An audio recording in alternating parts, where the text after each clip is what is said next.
Assalamualaikum warahmatullahi wabarakatuh. Ketemu lagi dengan saya Ibu Vicky. Materi yang akan kita bahas hari ini adalah materi tentang persamaan nilai mutlak. Kalau kemarin kita membahas tentang materi persamaan nilai mutlak, untuk materinya hari ini kita hanya akan membahas contoh-contoh soal dan penyelesaiannya. Untuk contoh yang pertama yaitu tentukan himpunan penyelesaian dari persamaan nilai mutlak dari X ditambah 4 dikurangi nilai mutlak dari 2 dikurangi X ditambah X dikurangi 3 sama dengan 0. Nah, jika ada soal yang seperti ini, maka langkah yang harus kalian lakukan terlebih dahulu yaitu mencari pembuat 0 dari persamaan nilai mutlak tersebut. Nah, cara mencari pembuat 0 dari nilai mutlak tersebut yaitu yang pertama kan di dalam soal ada nilai mutlak X ditambah 4 dan nilai mutlak dari 2 dikurangi X. Untuk nilai mutlak dari X ditambah 4 maka kita mencarinya tinggal X ditambah 4 sama dengan 0, maka X-nya sama dengan negatif 4. Kemudian untuk nilai mutlak dari 2 dikurangi X, maka pembuat nolnya adalah 2 dikurangi X sama dengan 0, maka X-nya sama dengan 2. Nah, setelah itu, setelah kita mencari pembuat nolnya, kita masukkan ke garis bilangannya. Di antara negatif 4 dan 2 berarti angka yang lebih kecil adalah negatif 4. Maka negatif 4 letaknya di sebelah kiri, kemudian 2-nya letaknya di sebelah kanan. Nah, setelah itu, setelah memasukkan ke garis bilangan, kita mengklasifikasikan dari definisi nilai mutlak masing-masing nilai mutlak tersebut. Untuk X ditambah 4 berarti ada dua kemungkinan, yaitu yang pertama bernilai X ditambah 4 jika X-nya lebih dari sama dengan negatif 4 dan nilainya min X plus 4 jika X-nya kurang dari sama dengan min 4. Sedangkan untuk nilai mutlak dari 2 min X, maka nanti juga ada dua kemungkinan. Yang pertama yaitu bernilai 2 dikurangi X jika X-nya lebih dari sama dengan 2 dan bernilai min 2 min X jika X-nya kurang dari 2. Nah, setelah itu dimasukkan ke garis bilangan. Pilih yang paling jelas itu untuk negatif 4 terlebih dahulu. Di situ untuk yang ke sebelah kirinya berarti ke sebelah sini. Ya, ke sebelah kiri yang di sini berarti letaknya. Berarti kalau kurang dari negatif 4 maka yang kita gunakan di definisi nilai mutlak untuk X plus 4 yaitu yang min X ditambah 4. Sedangkan untuk yang 2 min X berarti karena kurang dari negatif 4 berarti otomatis kan kurang dari negatif 2, kita akan menggunakan yang negatif 2 dikurangi X. Nah, kemudian untuk interval yang berada di tengah maka kita gunakan yang ini. X ditambah 4-nya kan otomatis nilainya lebih dari negatif 4, berarti yang kita gunakan adalah X ditambah 4. Sedangkan untuk nilai mutlak dari 2 dikurangi X karena masih terletak di interval kurang dari 2, maka kita menggunakan yang negatif 2 dikurangi X. Nah, selanjutnya untuk angka 2 ke sebelah kanan yang di sini. Nah, ini maka kita gunakan untuk yang nilai mutlak dari X ditambah 4 yaitu yang akan kita gunakan yang X ditambah 4 karena itu masuk di interval yang lebih dari negatif 4. Kemudian yang nilai mutlak dari 2 dikurangi X berarti yang kita gunakan adalah 2 dikurangi X. Nah, setelah kita pahami benar di garis bilangan ini, baru kita cari penyelesaian dari masing-masing interval. Interval yang pertama berarti yang letaknya di sebelah kanannya 2, berarti terletak di antara 2 sampai tak terhingga. Kemudian yang di tengah berarti letaknya intervalnya berada di negatif 4 sampai 2 dan yang terakhir di antara min tak hingga sampai negatif 4. Nah, seperti ini cara penyelesaiannya. Untuk interval yang pertama yaitu 2 sampai tak hingga atau yang berada di sebelah kanannya. Maka kita mencari penyelesaian dari persamaannya yaitu nilai mutlak dari X ditambah 4 dikurangi nilai mutlak dari 2 dikurangi X ditambah X dikurangi 3 sama dengan 0. Nah, tadi kita lihat lagi slide sebelumnya, ini yang kita gunakan. Berarti yang nilai mutlak dari X ditambah 4 yaitu X tambah 4. Untuk nilai mutlak dari 2 dikurangi X yaitu 2 dikurangi X. Nah, tinggal dimasukkan. Berarti X ditambah 4 dikurangi 2 dikurangi X ditambah X dikurangi 3 sama dengan 0. Nah, kita buka kurungnya terlebih dahulu. Berarti di sini karena di sini ada min 2 dikurangi X di sini. Nah, berarti kita keluarkan jadinya min dikali 2 itu min 2, min dikali min jadinya plus X. Oh, ketemunya X ditambah 4 dikurangi 2 ditambah X ditambah X dikurangi 3 sama dengan 0. Tinggal dioperasikan seperti biasa. variabel dijumlahkan atau dikurangkan dengan variabel. Berarti X ditambah X hasilnya 3X. Kemudian 4 dikurangi 2 hasilnya negatif, hasilnya 2 dikurangi 3 hasilnya negatif 1. Maka X-nya sama dengan 1/3. Nah, angka 1/3 apakah berada di sebelah kanannya 2? Karena tadi kan yang kita cari adalah interval dari 2 sampai tak hingga atau yang berada di sebelah kanan. Oh, ternyata 1/3 itu harusnya letaknya di sebelah kirinya 2. Maka karena tidak terletak di dalam interval tersebut, maka 1/3 itu bukan penyelesaiannya. Atau di dalam interval 2 ke sebelah kanan itu tidak ada penyelesaiannya. Itu yang pertama. Nah, kemudian yang kedua, untuk interval negatif 4 sampai 2. Ya, berarti bilangan-bilangan yang terletak di negatif 4 sampai 2. Apakah ada penyelesaian atau tidak? Kita cari lagi. Kita kembali lagi ke slide sebelumnya tadi. Nah, yang kita gunakan adalah X ditambah 4 dan min 2 min X. Masukkan lagi ke soalnya. Berarti X ditambah 4, nilai mutlak dari X ditambah 4 dikurangi nilai mutlak dari 2 dikurangi X ditambah X dikurangi 3 sama dengan 0. Oh, berarti yang kita gunakan jadinya X ditambah 4 dikurangi min 2 dikurangi X ditambah X dikurangi 3 sama dengan 0. Tinggal dibuka kurungnya lagi. Nah, di sini kita lihat lagi. Di sini kan ada min jadinya plus. Ya, min jadinya plus. Berarti X ditambah 4 ditambah 2. Min tadi plus dikalikan min lagi hasilnya negatif X. Ditambah X dikurangi 3 sama dengan 0. Nah, kita lihat deh variabelnya. X dikurangi X hasilnya 0. Ditambah X maka hasilnya tetap X. Kemudian 4 ditambah 2 6. 6 dikurangi 3 hasilnya plus 3 atau positif 3. X ditambah 3 sama dengan 0, maka X-nya sama dengan negatif 3. Nah, kita lihat di dalam interval min 4 sampai 2, apakah ada angka negatif 3? Nah, ternyata kalau dibuat garis bilangan negatif 3 itu memang terletak di antara min 4 sampai 2. Karena terletak di dalam interval tersebut, maka negatif 3 adalah penyelesaiannya dari persamaan tersebut.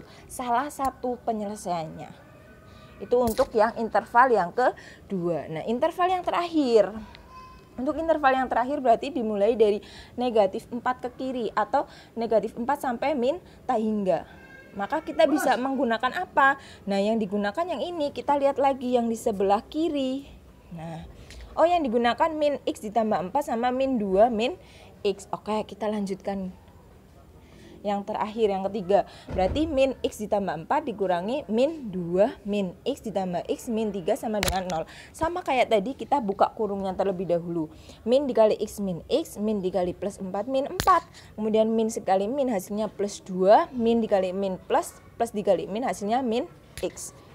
Ditambah X dikurangi 3 sama dengan 0. Min X berarti kan min 2X. Min 2X ditambah X. Oh, berarti min X. Kemudian min 4 ditambah 2. Kan hasilnya min 2. Min 2 min 3 berarti min 5. Maka X-nya sama dengan negatif 5. Nah, kita lihat lagi. Apakah negatif 5 itu terletak di antara min 4 sampai min tak hingga atau min 4 ke sebelah kiri? Apakah letaknya di sebelah kiri negatif 4? Oh, ternyata min 5 juga terletak di antara min tak hingga sampai min 4 atau terletak di sebelah kiri garis bilangan min 4. Nah, karena terletak maka min 5 juga penyelesaiannya. Kesimpulannya kita gabungkan. Tadi penyelesaian yang pertama itu tidak ada penyelesaian, kemudian interval yang kedua penyelesaiannya adalah min 3, kemudian di interval yang ketiga adalah penyelesaiannya negatif 5. Maka dapat disimpulkan penyelesaian dari persamaan nilai mutlak dari X ditambah 4 dikurangi nilai mutlak dari 2 min X ditambah X dikurangi 3 sama dengan 0 adalah X sama dengan negatif 3 atau X sama dengan negatif 5. Itu untuk soal yang pertama. Nah, kemudian kita lanjutkan ke contoh soal yang kedua. Untuk contoh soal yang kedua, tentukan himpunan penyelesaian dari persamaan nilai mutlak dari X min 5 dikuadratkan ditambah 2 dikali nilai mutlak dari X min 5 dikurangi 8 sama dengan 0. Kalau kalian lihat di situ sudah ada nilai mutlak. Di dalam nilai mutlaknya itu sama, ya.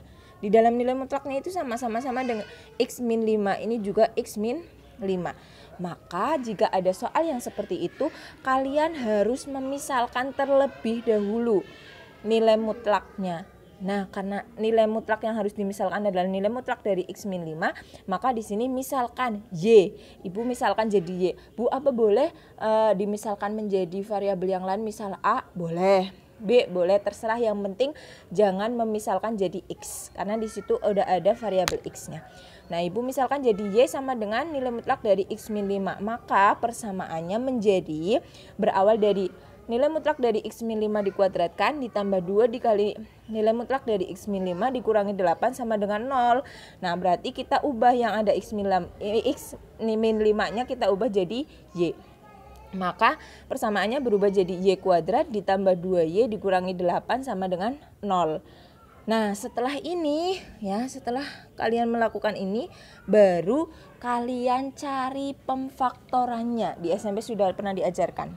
Nah, cara memfaktorkannya berarti kalian cari dua angka. Misalkan Ibu angkanya jadi P plus P sama Q. Berarti cari dua angka, jika dijumlahkan hasilnya 2, ya, 2-nya berasal dari mana? Koefisien Y, kemudian dikalikan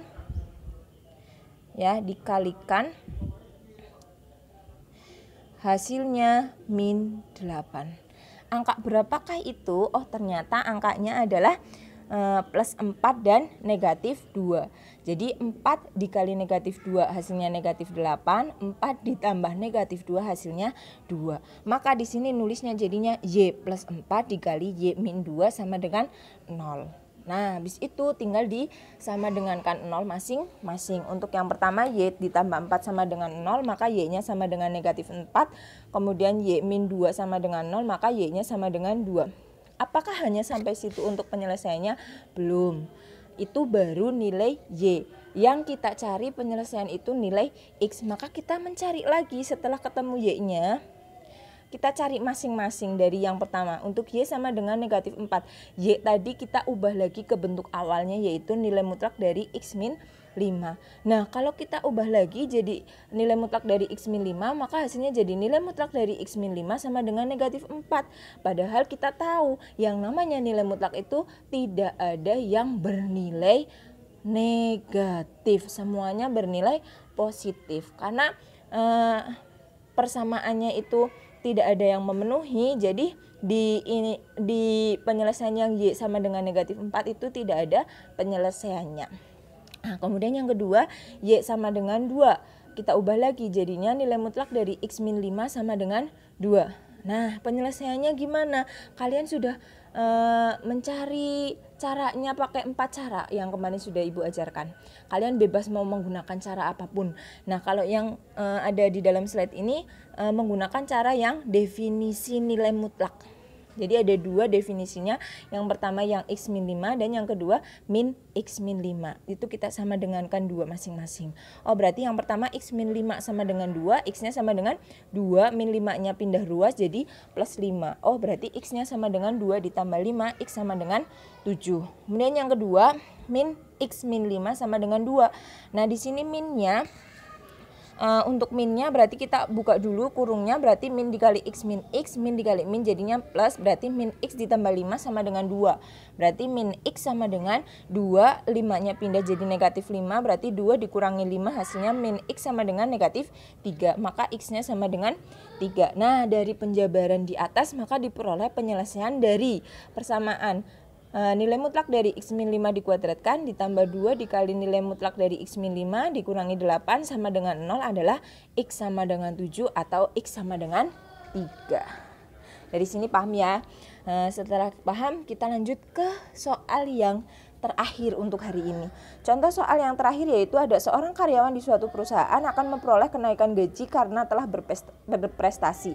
Perusahaan menerapkan aturan bahwa penyimpangan gaji karyawan. Nah, kalau ada kata-kata penyimpangan berarti kita otomatis berhubungan dengan nilai mutlak. Penyimpangan gaji karyawan dengan pangkat yang sama adalah Rp500.000. Jika gaji karyawan tersebut mula-mula 3 juta, tentukan gaji terendah dan gaji tertinggi karyawan berpangkat sama dengan karyawan yang memperoleh kenaikan gaji. Nah, cara menyelesaikannya gimana? Nah, kita penyelesaiannya harus memisalkan terlebih dahulu. Apa yang harus dimisalkan? Kalian harus tahu terlebih dahulu di dalam soal cerita tersebut. Kalau tadi di dalam soal cerita adalah membahas tentang gaji, maka permisalannya, yaitu X-nya adalah gaji karyawan berpangkat sama dengan karyawan yang memperoleh kenaikan gaji. Nah, setelah itu tadi ada kata-kata penyimpangannya sebesar 500.000, maka persamaan nilai mutlaknya menjadi nilai mutlak dari X dikurangi 3 juta itu sama dengan 500.000. Jadi gajinya dikurangi gaji mula itu sama dengan 500.000. Nah, setelah itu baru kita cari penyelesaiannya boleh dengan 4 cara tadi. Tetapi Ibu di sini masih menggunakan cara definisi nilai mutlak. Yang pertama untuk X min 3 juta berarti definisi nilai mutlaknya ada 2. Yang pertama ada X min 3 juta dan yang kedua min X min 3 juta. Nah, yang pertama X dikurangi 3 juta sama dengan 500.000, maka X-nya sama dengan 500.000 ditambah 3 juta. X-nya sama dengan 3.500.000. Sedangkan yang kedua min X min 3 juta sama dengan 500.000. Kita buka kurungnya dulu, berarti min dikali X, min dikali min hasilnya 3 juta. Berarti min X ditambah 3 juta sama dengan 500.000. Oh, berarti min X-nya sama dengan 500.000 dikurangi 3 juta. Berarti min X-nya sama dengan min 2.500.000. Oh, min sama minnya bisa dihilangkan. Berarti X-nya sama dengan 2.500.000 rupiah. Nah, pertanyaan kan tadi berapa gaji tertinggi dan gaji terendah. Berarti gaji terendahnya adalah 2.500.000 dan gaji tertingginya adalah 3.500.000. Nah, cukup sekian untuk materi hari ini. Itu untuk contoh soal persamaan nilai mutlak yang akan kita kerjakan hari ini. Jika masih ada yang mau ditanyakan, silakan ditanyakan di kolom komentar di dalam video ini, boleh juga di dalam forum. Ibu akhiri dulu. Wassalamualaikum warahmatullahi wabarakatuh.